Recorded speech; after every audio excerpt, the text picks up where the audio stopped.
Bonsoir, eh bien, meilleurs vœux à toutes et à tous. Alors, j'ai envie d'ajouter meilleurs vœux résistants parce que je pense que 2023 va être une année, je ne sais pas, ça s'annonce mouvementé, tant au côté politique, mais ça, on finit par avoir l'habitude, mais au niveau politique mondial. Alors, j'espère de tout cœur cette année qu'il va y avoir un basculement où enfin les peuples pourront s'exprimer librement, pourront faire reculer l'obscurantisme et la malveillance de la part d'une certaine oligarchie financière mondiale apatride. Donc voilà, c'est mon vœu le plus cher pour cette nouvelle année et nous espérons qu'il se réalisera. Donc de toute façon, nous ne lâcherons rien. On continue. Alors, pour cette première émission de l'année 2023, eh bien, j'ai le plaisir donc d'accueillir deux invités que j'ai eu vraiment un grand plaisir effectivement à rencontrer lors d'un week-end littéraire, mais aussi spirituel en cette terre de Vendée qui est donc, comme chacun le sait, une terre de lutte et de revendication. Alors, il s'agit de Stella Kamga et de Sylvain Durin. Bonsoir. Bonjour Claude, bonjour Stella. Bonjour meilleurs vœux à vous. à tous les deux et bienvenue dans TV ADP, donc dans cette émission Libre Parole. Alors, avant de parler de vos livres respectifs à tous les deux, peut-être pourriez-vous vous présenter chacun de vous pour nos auditeurs. Alors, on va commencer bien entendu par Stella. Stella, si tu veux bien en quelques mots te présenter. Bonsoir à tous, je m'appelle Stella Kamga, je suis arrivée en France assez rapidement en 2017. J'ai fait des études en géographie. J'ai un parcours présent un peu dans les médias en France et maintenant je suis toujours dans le domaine de la communication, mais derrière la caméra. Je suis actuellement chef de projet dans une boîte de conseil en communication. Voilà. Super, merci beaucoup. Sylvain?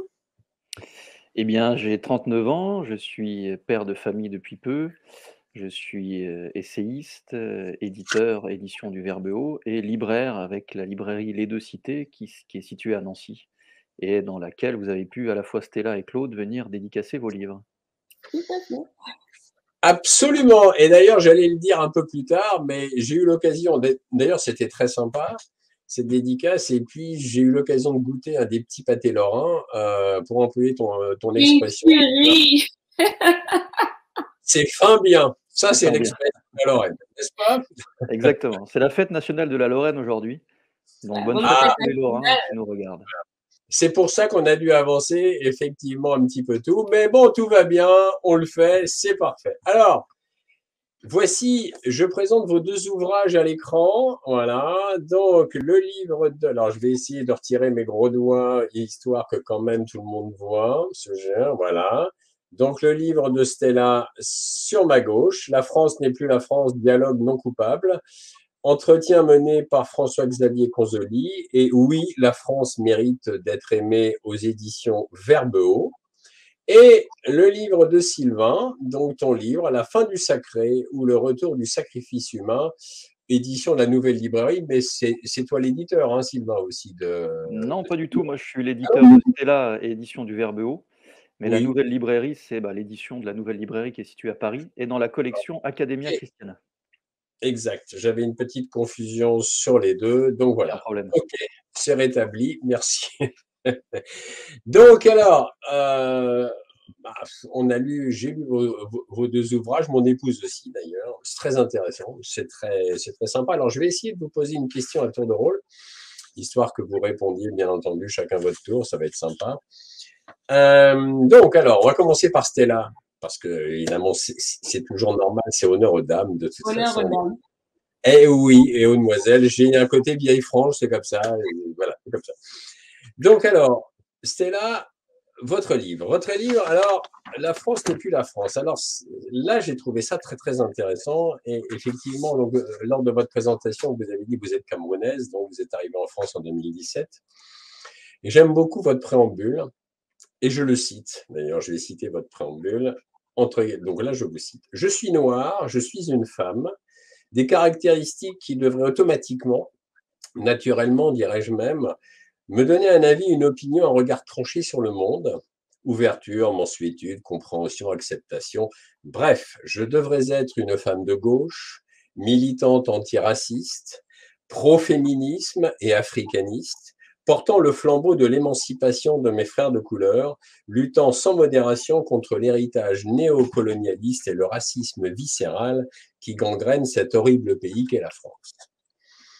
Alors, j'ai trouvé ça assez extraordinaire comme préambule. Est-ce que vous pouvez développer un petit peu, s'il vous plaît? Déjà, on dit merci à François-Xavier Consoli pour la formule, mais c'est exactement ça. Je pense que je ne suis pas, comment on dit, je ne m'octroie pas le titre de Nelson Mandela et encore chacun a ses limites.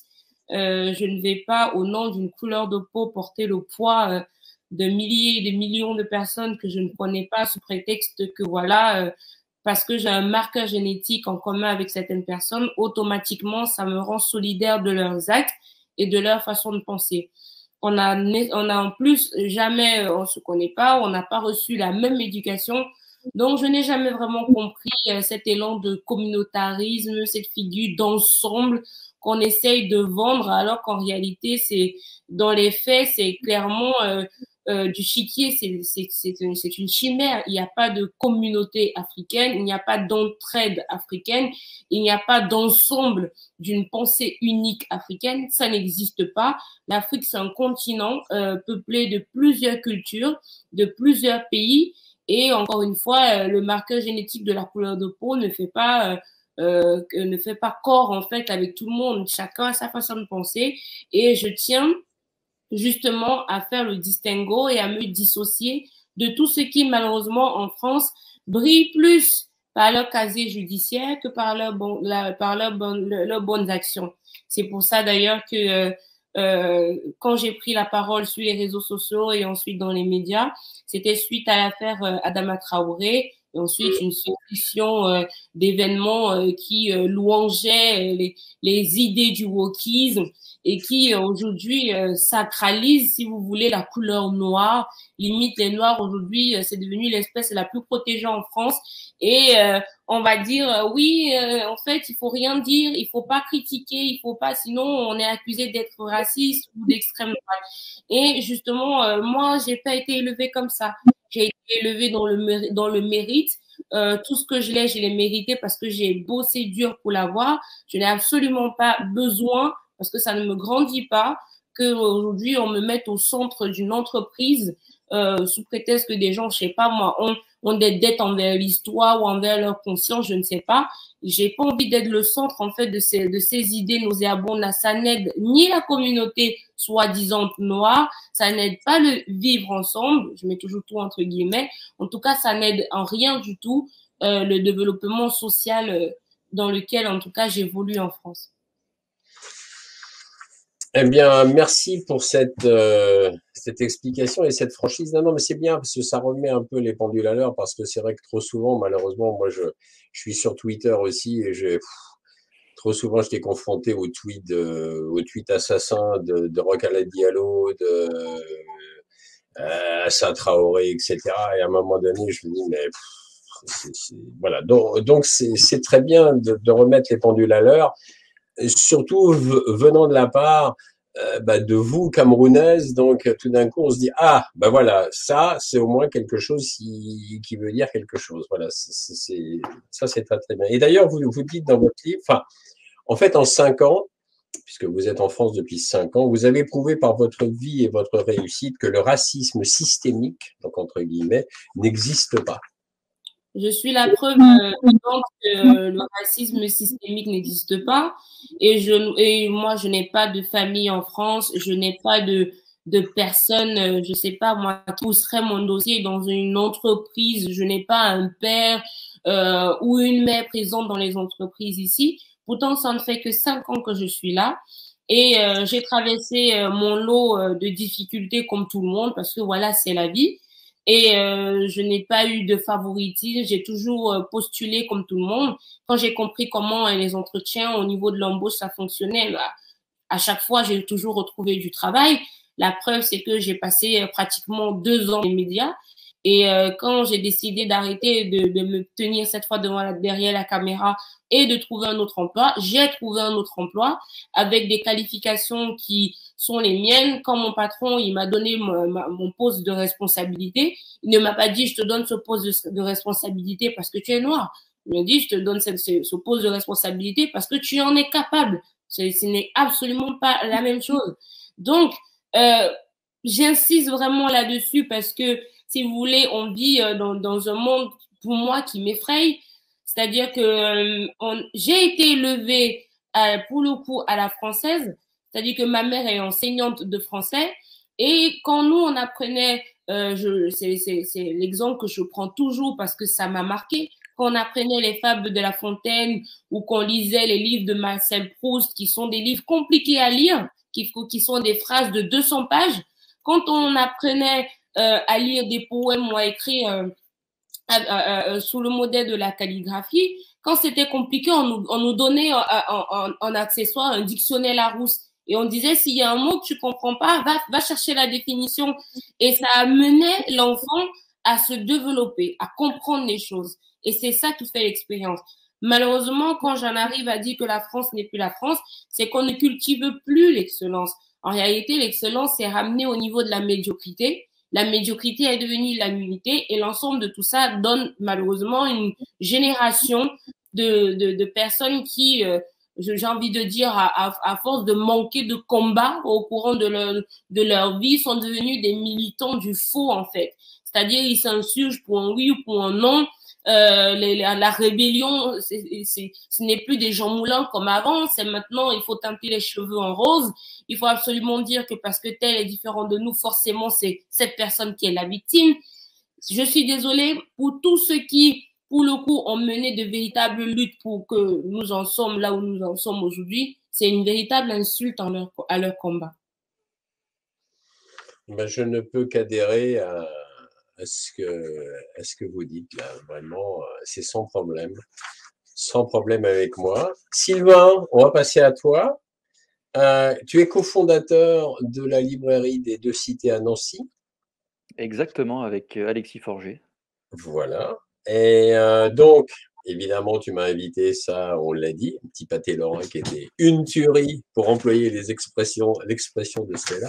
Ça, c'est vrai. D'ailleurs, je vais pas revenir que pour ça, hein, mais je reviendrai. Tu seras le bienvenu. C'est gentil. Alors, ton ouvrage a pour titre à toi La fin du sacré. La fin du sacré, donc, déjà, j'ai une question. J'ai une question. Tu connais bien la religion catholique, donc l'ensemble aussi de la religion chrétienne. Tu pourrais nous déjà développer la signification de ce titre? Oui, tout à fait. La fin du sacré, comme vous le voyez sur la couverture, sacré est écrit avec un S majuscule. J'y tenais beaucoup parce que c'est la clé du livre. En réalité, le sacré n'est jamais en dehors de la société, il y a toujours du sacré. Même aujourd'hui, simplement le sacré supérieur, on pourrait dire, a été mis de côté, éclipsé, combattu, vous pouvez appeler ça comme vous voulez, mais il n'est plus, en tout cas beaucoup moins pratiqué. Et comme chaque civilisation se base sur une pratique du sacré, eh bien forcément ce sacré a été remplacé, on pourrait dire qu'il y a un grand remplacement sacrificiel, si vous voulez, un grand remplacement du sacré. Et quel est le sacré qui se pratique aujourd'hui? Il y en a beaucoup. Alors il y a la religion musulmane évidemment qui monte, et monte et qui a des fidèles qui, au moins eux, ont leur tradition et la pratiquent de manière, classique, traditionnelle. Il y a aussi tout ce qui est, l'objet, la réification du monde, c'est-à-dire, vous avez un rapport, sacré avec vos objets technologiques, par exemple. Votre téléphone, Instagram, TikTok, tout ce que vous pouvez imaginer. Ça a remplacé finalement un vide dans la vie des gens, ou pour faire très simple, au lieu d'aller à la messe le dimanche matin pour vivre le vrai sacré avec un S majuscule, c'est-à-dire le sacrifice de Dieu lui-même pour sauver les hommes, sauver toute l'humanité, eh bien vous pratiquez des petits sacrés à votre échelle individuelle. C'est ça que j'ai voulu expliquer dans la fin du sacré. Et le sous-titre est important, c'est-à-dire que c'est la fin du sacré ou le retour du sacrifice humain. C'est-à-dire que je me suis rendu compte en travaillant sur ce livre et sur le livre que j'avais écrit précédemment qui s'intitule Ce sang qui nous lie, qu'en réalité, il y a comme une loi un peu, disons, qui nous dépasse tous. C'est-à-dire que moins Dieu se sacrifie pour les hommes et plus l'homme se sacrifie pour lui-même. Mais de manière réelle, je parle de sacrifice humain réel. Et on pourra revenir sur les différentes formes si vous voulez. Mmh. Mais en tout cas, c'était ça l'objectif, de montrer que la fin du sacré avec un grand S, eh bien, automatiquement, amène d'autres formes du sacré. Nous, finalement, on a démissionné sur notre pratique du sacré, qui est le catholicisme, hein, pour faire clair. Le christianisme, oui, mais le catholicisme surtout. Et donc, il y a la place pour toutes les autres formes de sacré qui vont s'agglutiner en France. À une époque, il y avait la mode du bouddhisme, je ne sais pas si vous vous souvenez, c'est un peu passé de mode. Tout ce qui était New Age, des choses un peu comme ça, un peu cool, comme on dirait aujourd'hui. Maintenant, il y a des sacrés un peu plus, un peu plus sérieux qui sont là, comme l'islam, par exemple, ou d'autres religions orientales.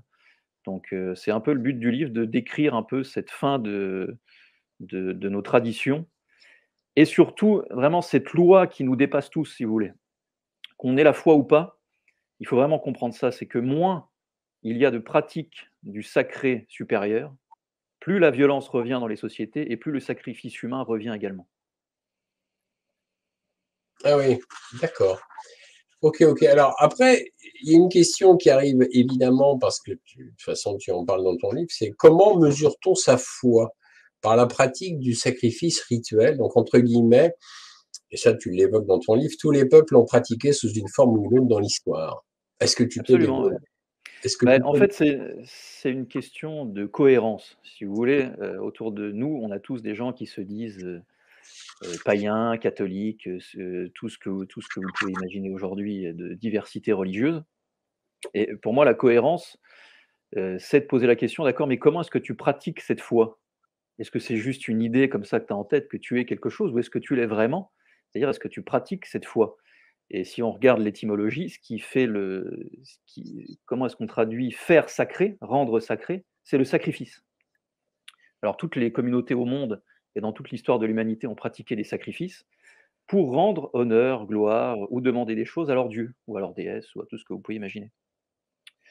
Donc c'est une question de cohérence. Quand j'ai des amis païens, par exemple, qui sont des très, très bons amis, qui vivent à la montagne, qui vivent toute l'année dans la nature, qui ont leur potager, qui font leur viande eux-mêmes, qui font tout ce que vous voulez eux-mêmes, j'y vois une cohérence.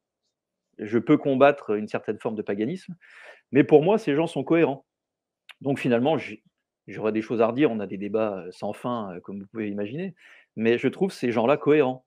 Par contre, quelqu'un qui me défend l'Europe païenne toute la journée, mais qui vit au centre-ville de Paris dans une tour, qui a jamais tenu une bêche de sa vie, qui fait 150 kilos ou qui ne sait pas marcher 1 kilomètre sans être essoufflé, vous voyez? Là, il n'y a pas de cohérence. C'est ça en fait que j'ai voulu essayer de. Ça peut faire un peu violent comme ça, mais essayons d'être cohérents avec nous-mêmes. Moi, j'ai eu ce chemin-là aussi. À un moment donné, je me suis dit, mais sois cohérent. Tu as compris, voilà, le catholicisme, c'est le sacré supérieur. Est-ce qu'il n'est pas temps de passer à des messes traditionnelles? C'est une question de cohérence. Alors au début, ça peut faire peur. Et puis quand vous avez l'habitude, bah, tout va bien. Le latin, c'est beau. Les chants grégoriens, c'est magnifique. Et puis en fait, tout se passe bien. Et vous êtes en cohérence avec vous-même. Il n'est pas encore une fois question de juger les gens.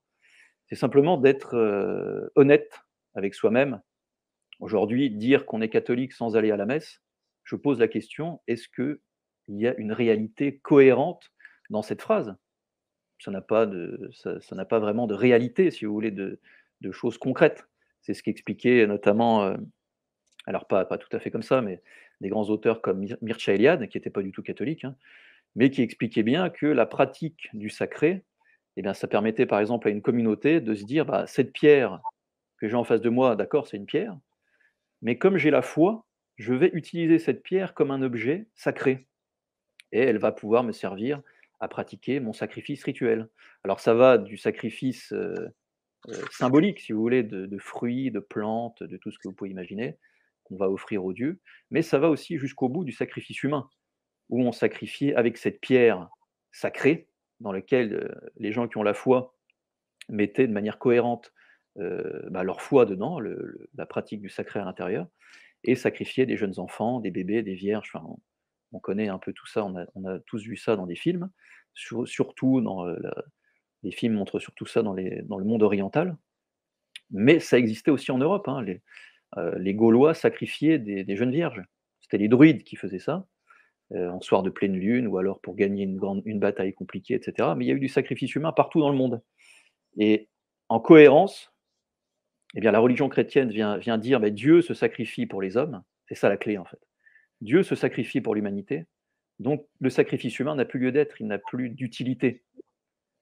Et moins on pratique ce sacré-là, c'est-à-dire les dimanches matins à la messe, mais tous les jours aussi à la messe, eh bien, plus le sacré antérieur, archaïque, si on peut utiliser ce mot, ou primaire, ou primitif, comme vous voulez, eh bien, va revenir avec, en bout de course, ce sacrifice humain. Je donne un petit exemple qui ne vient pas de moi, qui vient d'un livre de Jean-Baptiste Noé qui s'intitule La fin d'un monde aux éditions de l'Artilleur, qui est un livre de géopolitique extrêmement sérieux.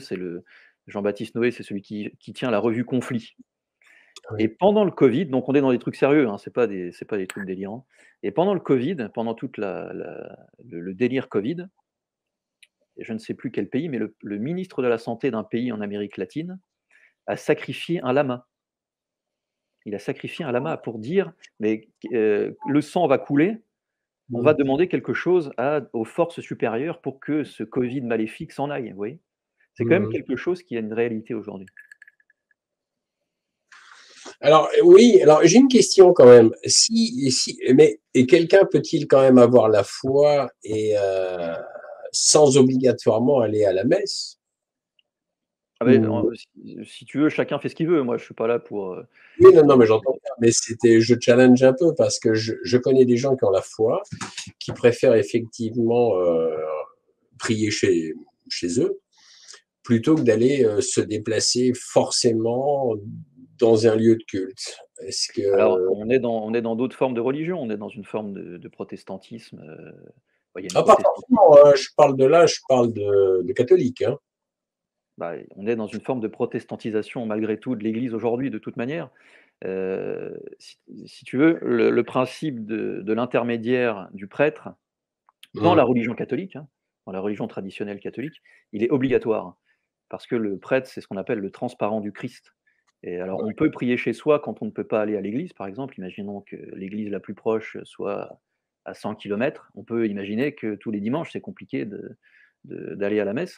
Là, c'est un cas particulier. Moi, je ne suis pas là pour donner des bons points, mais simplement en cohérence.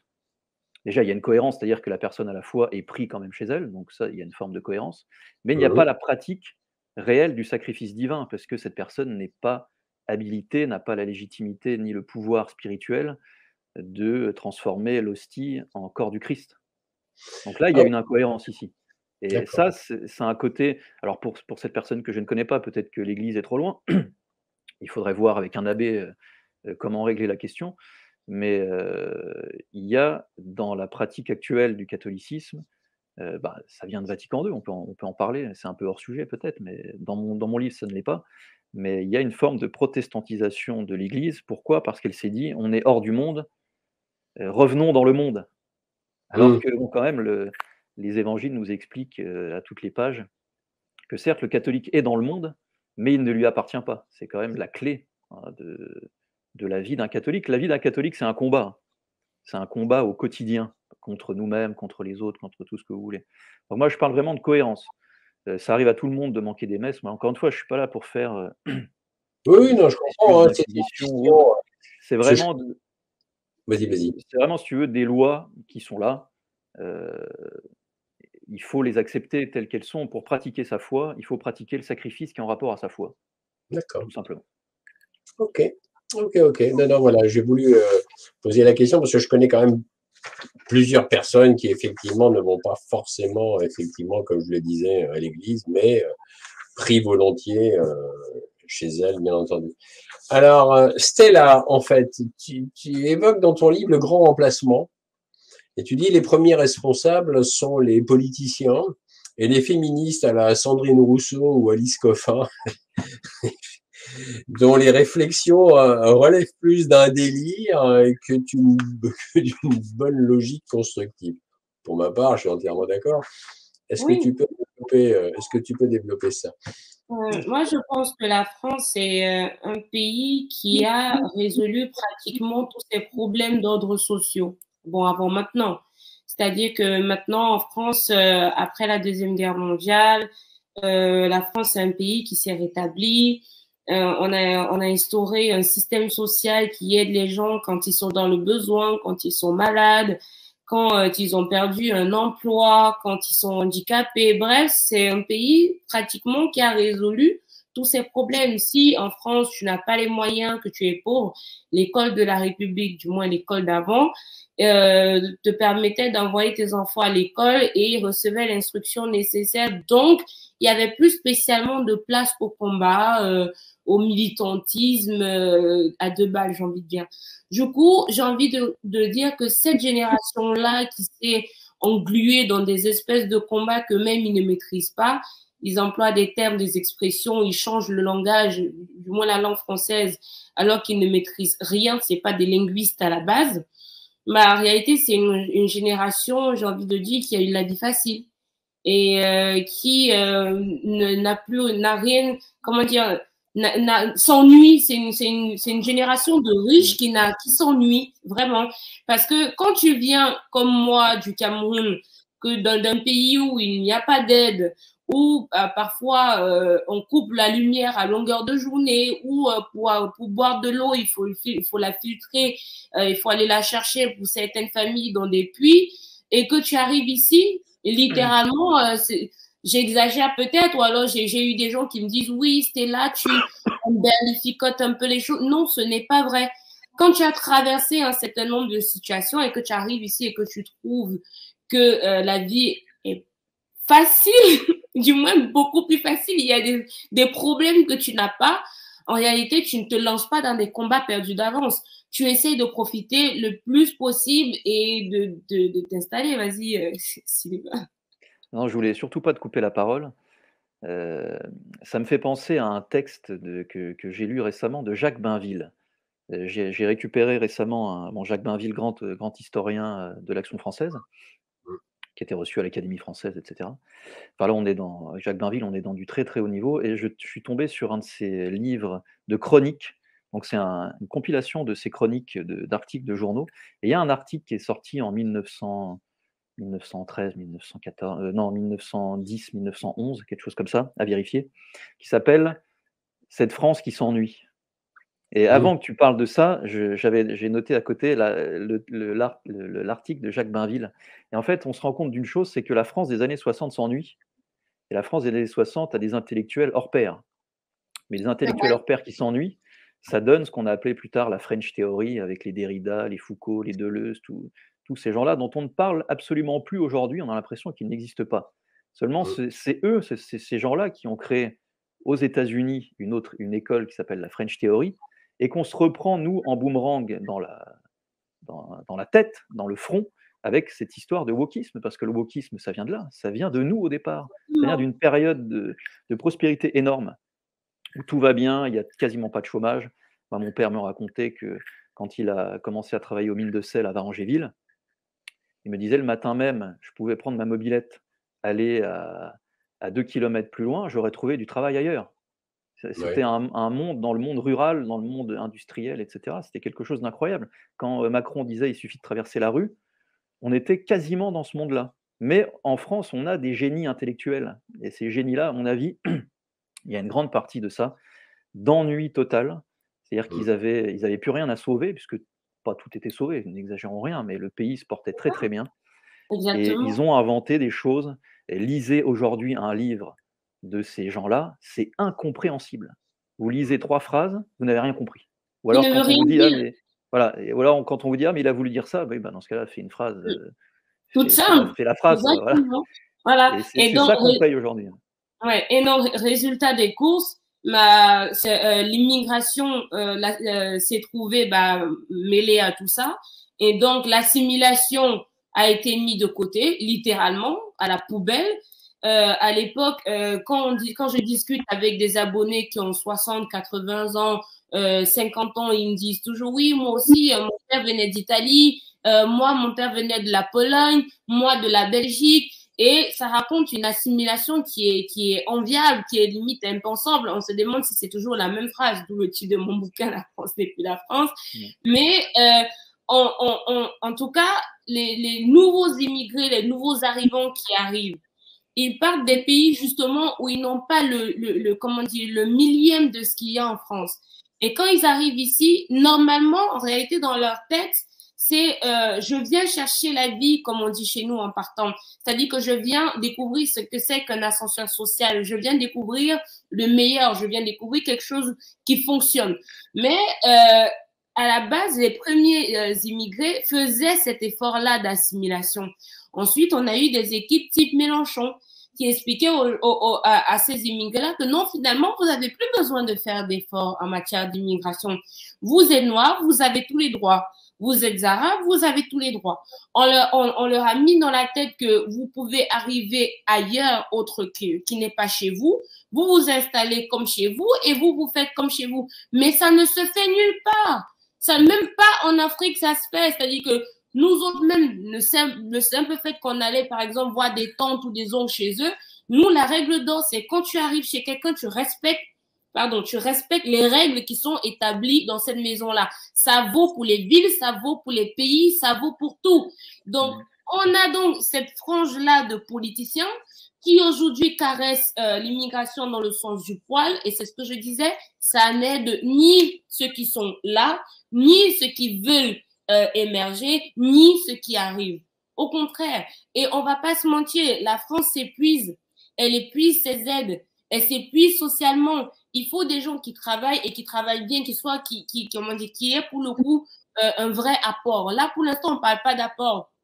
Il y a quelque temps, sur TV Liberté d'ailleurs, ils ont eu un invité, je vais peut-être écorcher son nom, il s'appelle André Kostranov, qui parlait en tout cas du coût de l'immigration. Pour 193 milliards dépensés par an en France, en matière de recettes et d'impôts, c'est-à-dire pour ceux qui travaillent, qui se sont installés et tout, il n'y a que 86 millions. Vous voyez le gap qu'il y a entre les deux. Il y a plus de dépenses que d'apports. Et encore une fois, les politiciens, on ne peut pas en parler parce qu'à la minute où on va aborder ce sujet-là, ils vont penser couleur. Alors que nous, pour le coup, on pense débat, on pense économie, on pense relever le système, on pense améliorer le système, on pense faire en sorte que si jamais ça marche, et bien que ça marche pour tout le monde et que ça marche bien. Mais non, eux, ils sont plus en mode non, il faut pas parler de ça. C'est des sujets trop dangereux, trop glissants, trop clivants. Et tout le monde veut, comment dire, on a aseptisé le débat. Donc, il y a des mots qu'on peut plus dire de peur d'être taxé de raciste, d'extrême droite et compagnie. Mais pourtant, il faut absolument avoir ce débat-là. À chaque fois qu'on va, comment dire, occulter le débat, essayer de cacher les faits, en réalité, la situation va puer en profondeur. Et le moment venu, quand ça va exploser, il y en a qui vont se placer devant les caméras comme si c'est sorti de nulle part, comme un lapin du chapeau d'un magicien en mode « Ah, on n'a pas vu ça venir. Ah, on est des... » Non, mais en fait, il y a un processus qui est en train d'être nourri depuis pratiquement au minimum 40 ans et les choses ne vont pas à s'améliorant. Ni en tout cas pour les gens qui sont en train d'arriver parce qu'ils ne veulent pas fermer les vannes ou du moins trier dans la bonne immigration, ni pour nous autres qui sommes arrivés, qui nous voulons nous installer et qui voulons faire les choses bien en faisant profil bas. Ouais, c'est ça. Oui, vas-y, Sylvain, vas-y. Non, mais j'aimerais rebondir si vas-y. Mais c'est votre émission à tous les deux. Parce que ça me fait penser encore une fois, moi je viens d'un bassin minier en Lorraine, donc les vagues d'immigration, la Lorraine les a toutes connues, depuis le début jusqu'à aujourd'hui. Et donc moi j'ai l'image de mon grand-père qui lui était maçon. Petite anecdote, à l'époque, la maçonnerie, c'était une échelle sur un toit de 15 mètres avec 2 sacs de 25 kilos de ciment dans chaque main. Moi, je l'ai vu faire ça, j'ai vu faire ça à mon grand-père. Il les prenait comme ça et il montait. Bref. Et donc on a vu nous enfin ma famille a vu ça, les Italiens arriver, les Polonais arriver et ça rejoint, je trouve, nos 2 travaux entre Stella et moi parce que les Européens qui sont arrivés ne parlaient pas forcément français. Ne demandaient pas d'ailleurs à être assimilés ni rien, ils demandaient à ce qu'on leur laisse leur chance. C'est-à-dire: «Il y a du travail, donnez-nous notre chance, on va vous aider». Chose qu'ils ont faite, il faut le dire, que ce soit dans les mines, à Villerupt, il y a qui est une ville italienne aujourd'hui en Lorraine. Mais, et ça c'est important quand même, ils viennent de la même civilisation. Comme on l'a dit au début, les civilisations se basent sur une pratique du sacré. C'est-à-dire que certes, vous ne partagez pas la même langue, les mœurs, honnêtement, entre pays européens, ça se rejoint quand même. Mais il y avait aussi la pratique de la messe, c'est-à-dire que c'était surtout les femmes et les enfants qui se retrouvaient à la messe le dimanche matin. Et ça crée du lien. Tandis que quand les premiers immigrés maghrébins arrivent dans les mines de sel en Lorraine, le processus est totalement brisé parce que c'est pas du tout la même civilisation. Donc là, il y a un besoin d'assimilation parce que sinon, c'est 2 mondes qui se regardent et qui ne se comprennent pas. Et pour moi, l'assimilation de masse est impossible de toute manière. C'est un mythe. Mais mon père me racontait ça. À l'époque, dans les mines de sel, vous aviez peut-être entendu quelqu'un qui a répété quelque chose que peut-être on n'est pas vraiment sûr, mais quand même, on a peut-être entendu que telle personne allait peut-être se faire virer, et ben, c'était grève générale. Et en une journée, c'était réglé, tout le monde avait une petite augmentation, vous voyez? Mais et ça marchait avec les Italiens et les Polonais et les autres immigrés européens. Mais avec les Maghrébins et les Africains, ça n'a plus fonctionné. C'est-à-dire qu'on est arrivé dans un monde où: «Ah, vous voulez pas travailler? Écoutez, pas de problème.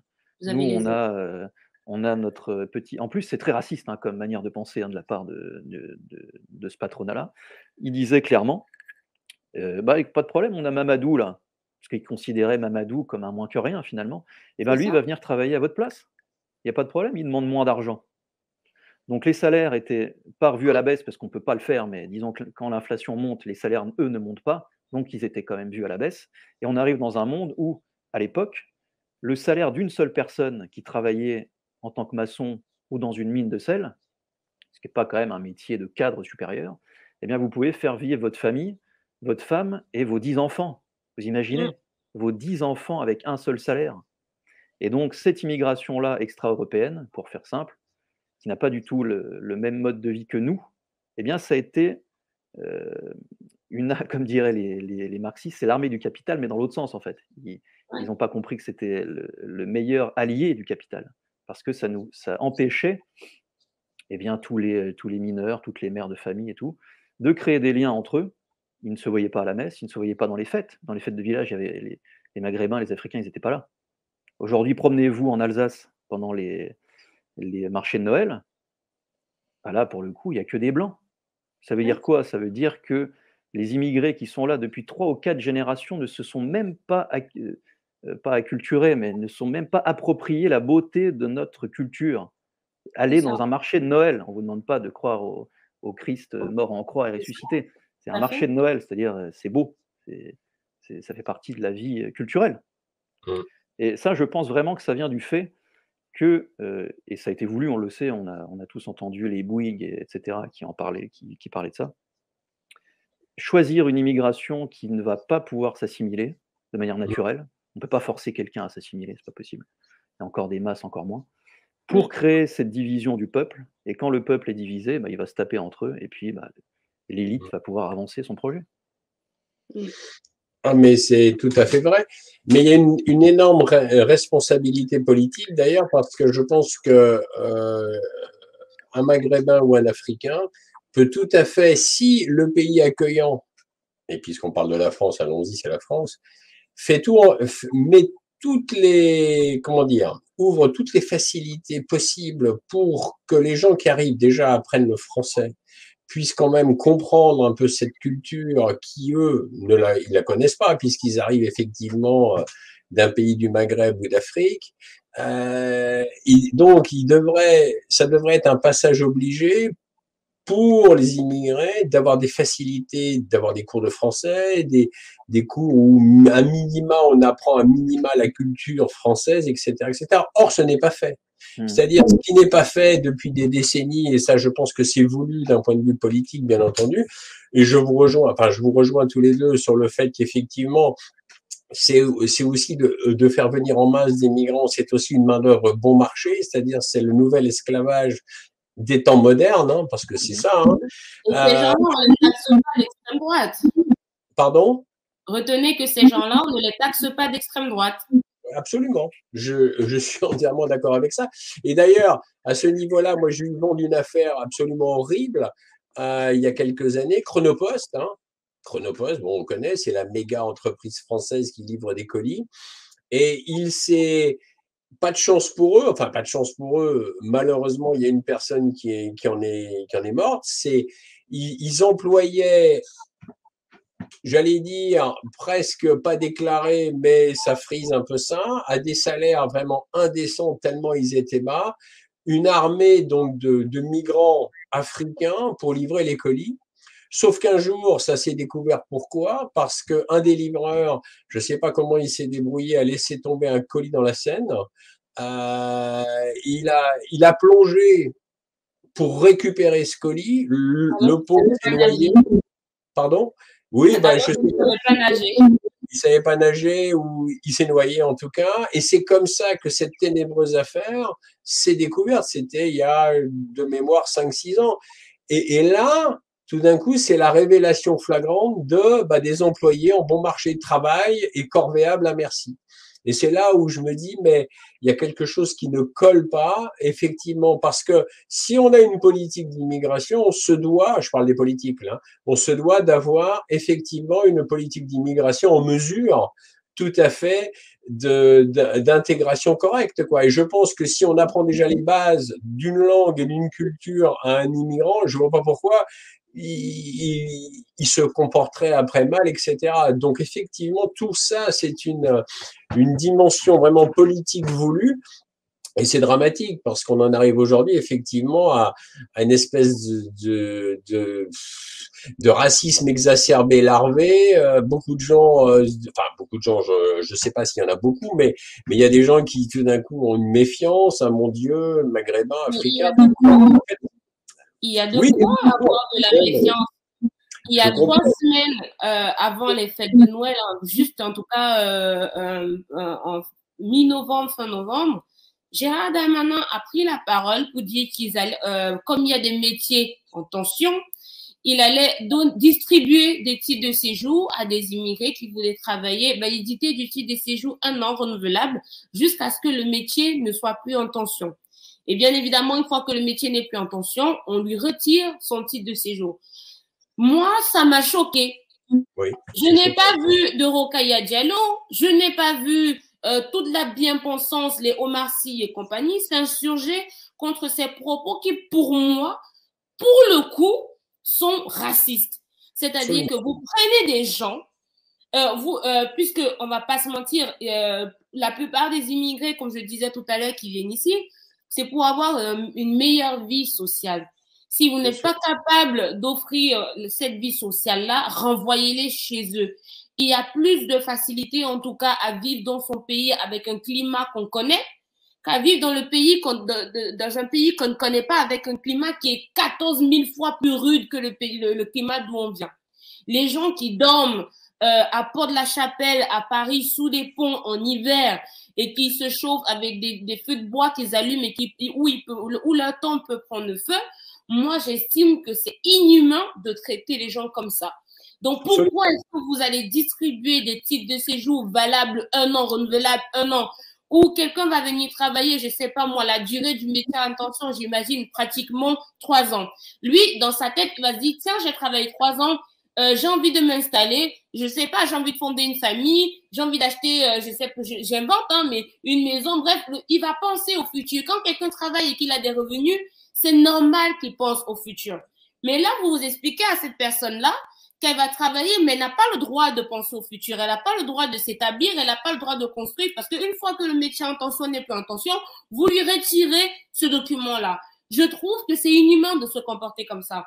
Absolument. Je préfère clairement qu'on n'accepte pas les gens. Je préfère clairement qu'on renvoie les gens chez eux. Et je le dis toujours, moi en premier, il n'y a pas de problème, ça ne me dérange pas. Mais je préfère vraiment, littéralement et clairement, je ne sais pas si je peux être plus claire, qu'on renvoie les gens chez eux au lieu de qu'on leur donne un espoir qu'on va leur arracher plus tard. Moi, je trouve que ça, c'est pour le coup plus raciste, plus violent et plus inhumain de traiter les gens comme ça.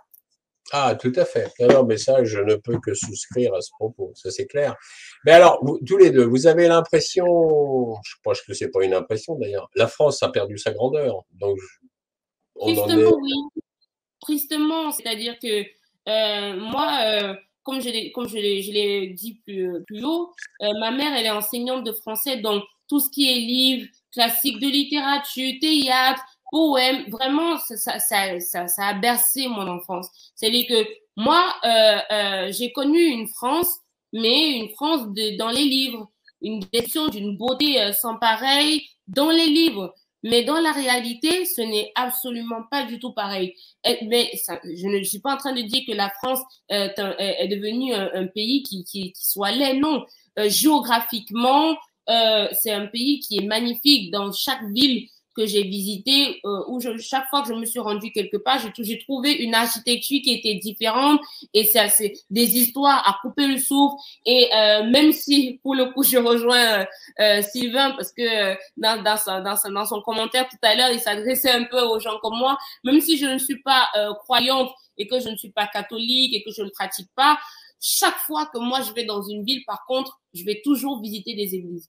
Parce qu'une église, ça a une histoire. De sa construction jusqu'à son fonctionnement, jusqu'aux gens, jusqu'à l'implantation même. Ça a toujours une histoire. Quand moi, je vais dans une ville, avant d'aller au musée, je vais d'abord visiter une église parce que c'est le centre même, c'est le cœur de la ville. Donc, à chaque fois que moi, je me suis rendue dans des villes à Bordeaux, à Strasbourg, à Angers, à Nantes, à Nice, partout où je suis partie, je me suis toujours arrêtée dans une église parce qu'il y avait toujours une histoire magnifique à écouter qui allait couper le souffle.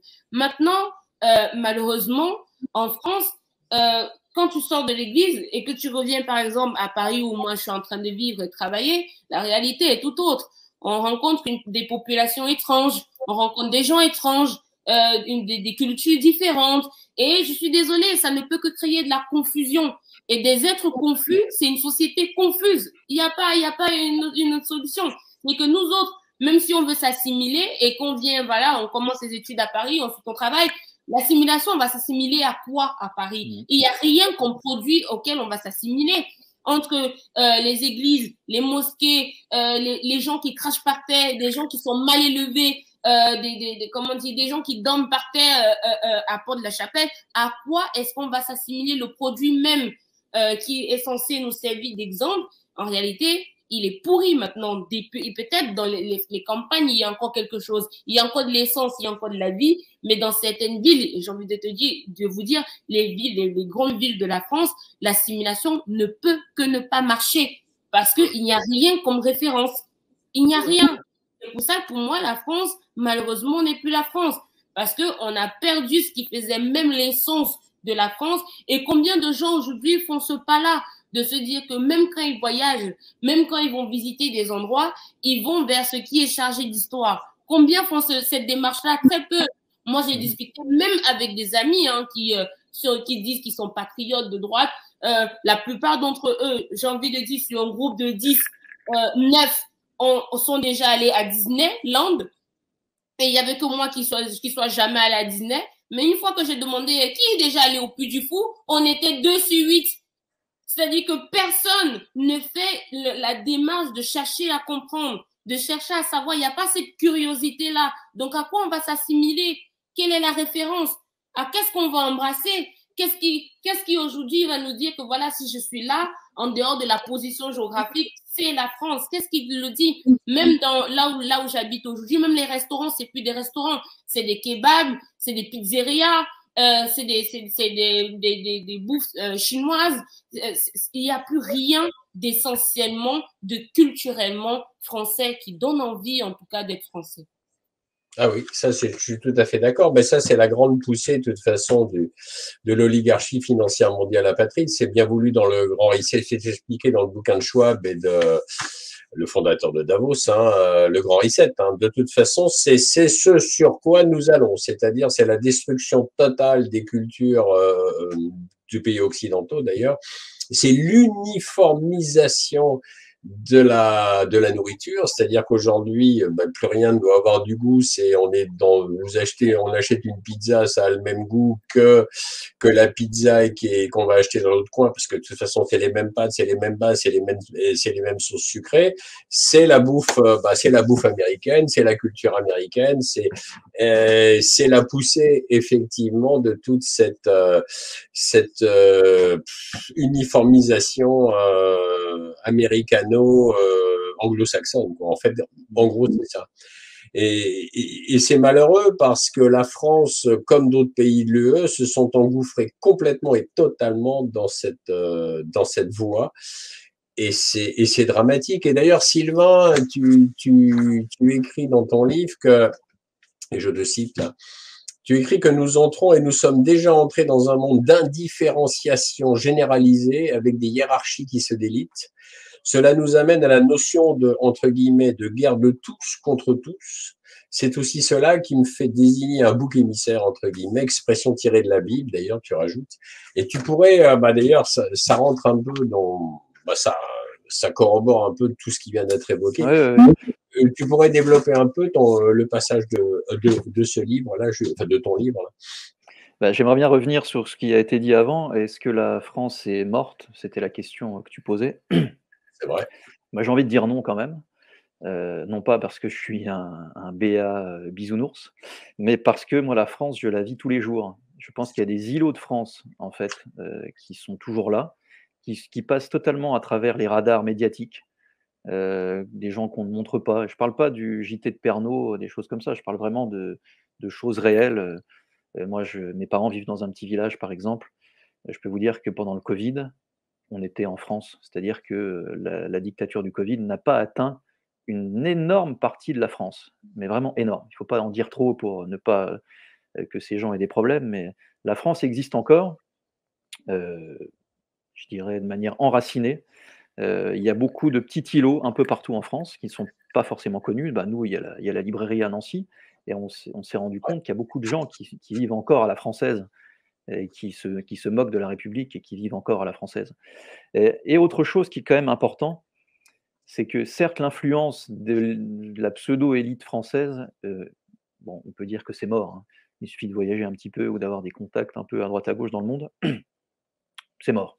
Par contre, je vous demande de faire l'effort quand vous voyagez et que vous vous tenez bien, c'est-à-dire que vous vous présentez en tant que Français, c'est-à-dire que vous ne vous présentez pas en short quand vous allez visiter je ne sais quoi, vous êtes bien habillé, enfin, vous êtes un Français, vous êtes fier de l'être.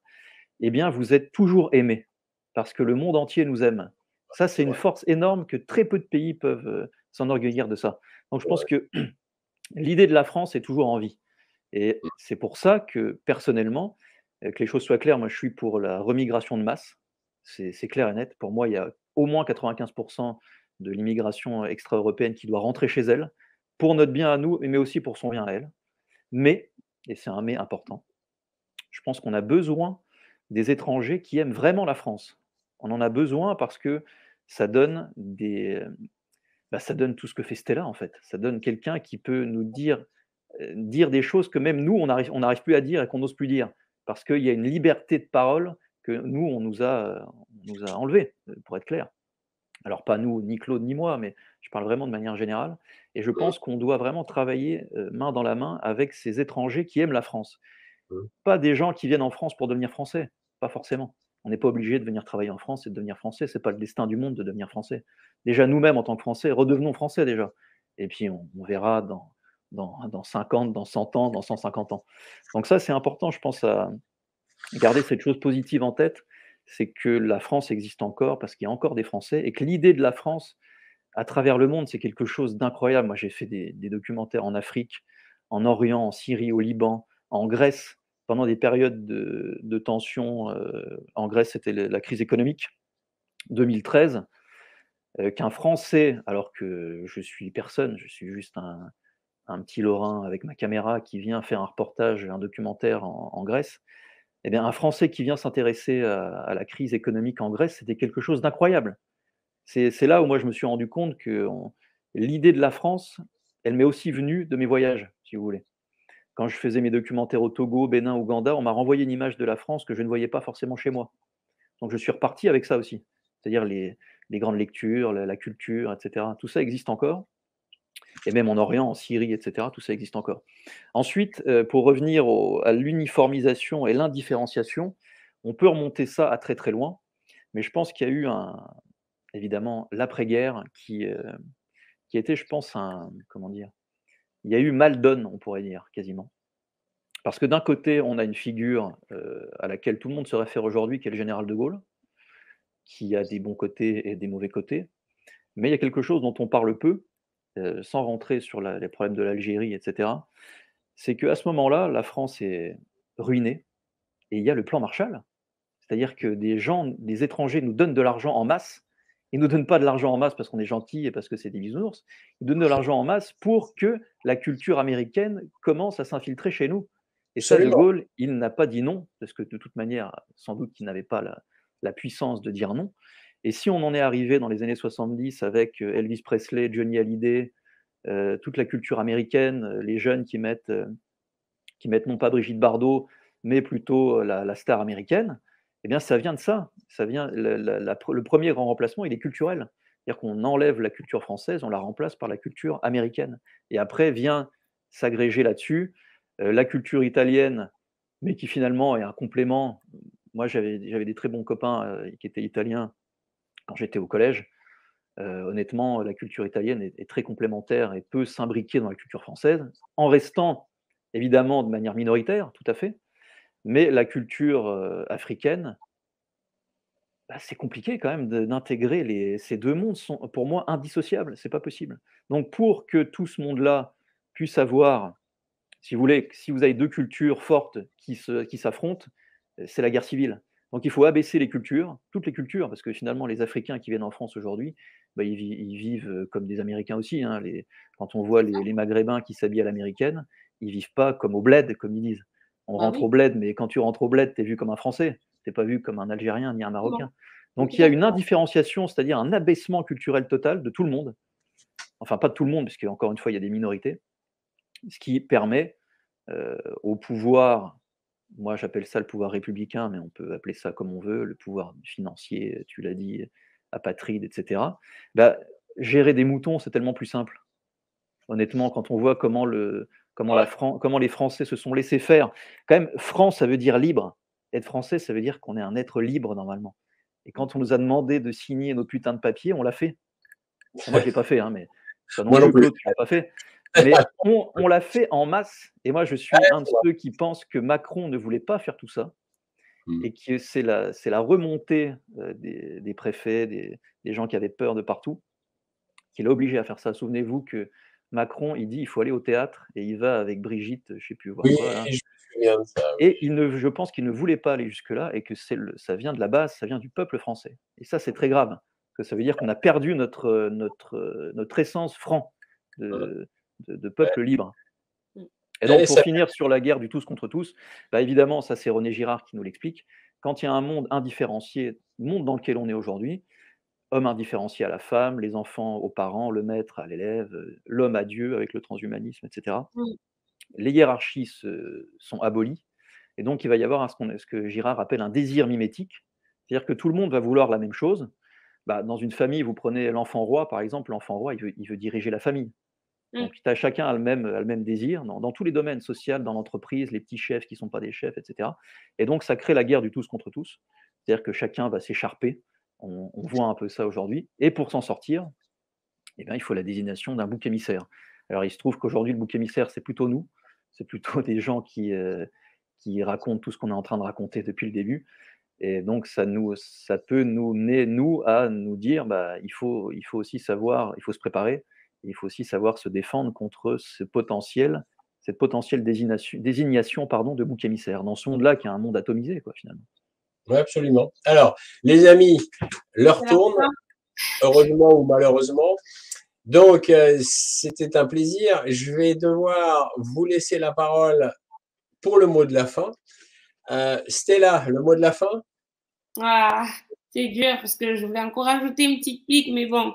En Vas-y, tout cas, vas-y. Erin ne va pas nous couper de suite de toute façon. Alors, vas-y. d'accord, c'était sur l'uniformisation, c'était pour revenir sur ce que Sylvain a dit par rapport aux cultures.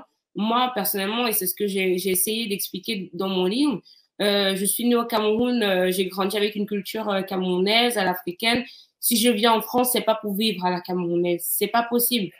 Si je voulais vivre à la camerounaise, je serais restée au Cameroun, terminé. Si je viens en France, c'est pour connaître ce que la France a offert comme héritage, comme culture, comme beauté, en fait, française.